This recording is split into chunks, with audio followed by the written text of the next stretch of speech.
നമസ്കാരം. ഞാൻ doctor Geetha, Thiruvananthapuram Gokulam medical കോളേജിലെ ഫോറൻസിക് മെഡിസിൻ വിഭാഗത്തിൻ്റെ പ്രൊഫസറും മേധാവിയുമായിട്ട് ജോലി ചെയ്യുകയാണ്. അതിനു മുമ്പ് ഞാൻ തിരുവനന്തപുരം മെഡിക്കൽ കോളേജിലെ ഫോറൻസിക് മെഡിസിൻ വിഭാഗത്തിൽ തന്നെ അസിസ്റ്റൻറ്റ് പ്രൊഫസറായി ജോലി ചെയ്യുകയായിരുന്നു. ഈ ചെറിയ ഒരു വീഡിയോ ചെയ്യുന്നത് ഈ വിഭാഗത്തിൻ്റെ, ഞാൻ ജോലി ചെയ്യുന്ന ഫോറൻസിക് മെഡിസിൻ എന്ന വിഭാഗത്തിൻ്റെ പ്രവർത്തനം എങ്ങനെയാണെന്ന് സാധാരണ ജനങ്ങൾക്ക് മനസ്സിലാകുന്ന ഒരു ചെറിയ വീഡിയോ ചെയ്യുക എന്നുള്ളതാണ് എൻ്റെ ഉദ്ദേശം. ഇപ്പോൾ ഫോറൻസിക് മെഡിസിൻ എന്ന് കേൾക്കുമ്പോൾ തന്നെ എല്ലാവർക്കും ഓർമ്മ വരുന്നത് പോസ്റ്റ്മോർട്ടം പരിശോധന എന്നുള്ള ഒരു കാര്യമാണ്. അത് ശരി തന്നെയാണ്. അതിലേക്ക് വരുന്നതിന് മുമ്പായി ആ വിഭാഗം എന്താണ് എന്നുള്ളതും എങ്ങനെയാണ് പ്രവർത്തിക്കുന്നത്, മറ്റ് മേഖലകളിൽ എങ്ങനെയാണ് സേവനം കൊടുക്കുന്നതെന്ന് കൂടി പറയാം.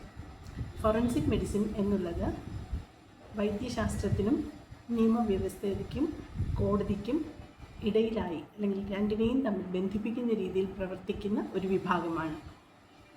പോലീസിനും, അന്വേഷണ ഉദ്യോഗസ്ഥരായ പോലീസിനും കോടതികൾക്കും വൈദ്യശാസ്ത്രപരമായ അറിവുകൾ ആവശ്യമായി വരുന്ന ഘട്ടത്തിൽ അത് കൊടുക്കുക എന്നുള്ളതാണ് ഇതിൽ ജോലി ചെയ്യുന്ന ഡോക്ടർമാർ പ്രധാനമായും ചെയ്യുന്നത്. പോസ്റ്റ്മോർട്ടം പരിശോധന കൂടാതെ ലൈംഗിക അതിക്രമണ കേസുകളിൽ തെളിവുകൾ ശേഖരിക്കുക, ശാരീരിക പരിശോധന നടത്തുക, വയസ്സിനെ പറ്റി കൃത്യമായ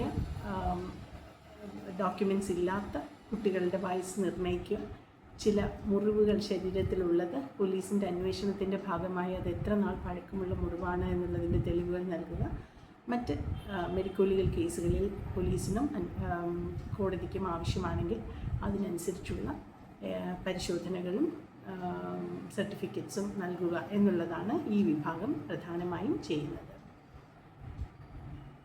നമ്മുടെ സംസ്ഥാനത്ത് പോസ്റ്റ്മോർട്ടം പരിശോധന ഗവൺമെൻറ് മെഡിക്കൽ കോളേജുകളിൽ മാത്രമാണ് അനുവദിച്ചിട്ടുള്ളത്.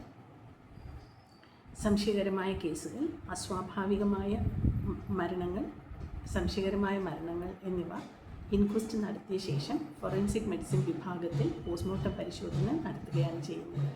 അതിൻ്റെ സർട്ടിഫിക്കറ്റ് അന്വേഷണ ഉദ്യോഗസ്ഥനും കോടതിക്കും അയച്ചു കൊടുക്കുകയും ചെയ്യും. ഈ സർട്ടിഫിക്കറ്റിൻ്റെ പോസ്റ്റ്മോർട്ടം പരിശോധനയ്ക്ക് ശേഷം ആ സർട്ടിഫിക്കറ്റിൻ്റെ ഒരു കോപ്പി ഈ മരിച്ച ആളുടെ ഏറ്റവും അടുത്ത ഒരു ബന്ധുവിന് ലഭിക്കുന്നതാണ്. അതേ വിഭാഗത്തിൽ നിന്ന് തന്നെ ലഭിക്കുന്നതാണ്. അതിനായി അവർ പല ഓഫീസുകളിലോ പോലീസ് സ്റ്റേഷനിലോ പോകേണ്ട കാര്യമില്ല. അതിൻ്റെ ഒരു കോപ്പി ഇവിടുന്ന് തന്നെ അവർക്ക് ലഭിക്കും. ചെറിയ ഒരു തുക 25 രൂപയും അടച്ചു കഴിയുമ്പോൾ ആ സർട്ടിഫിക്കറ്റ് കിട്ടുന്നതാണ്. പോസ്റ്റ്മോർട്ടം പരിശോധന പൂർണ്ണമായും സൗജന്യമായിട്ടാണ് ജനങ്ങൾക്ക് ലഭ്യമാക്കുന്നത്. ഈ സർട്ടിഫിക്കറ്റിൻ്റെ കോപ്പി ബന്ധുക്കൾക്ക് എങ്ങനെയാണ് കിട്ടുന്നത് എന്നുള്ളതിൻ്റെ പ്രൊസീജിയർ ഞാൻ മറ്റൊരു വീഡിയോയിൽ സംസാരിക്കാം. നന്ദി.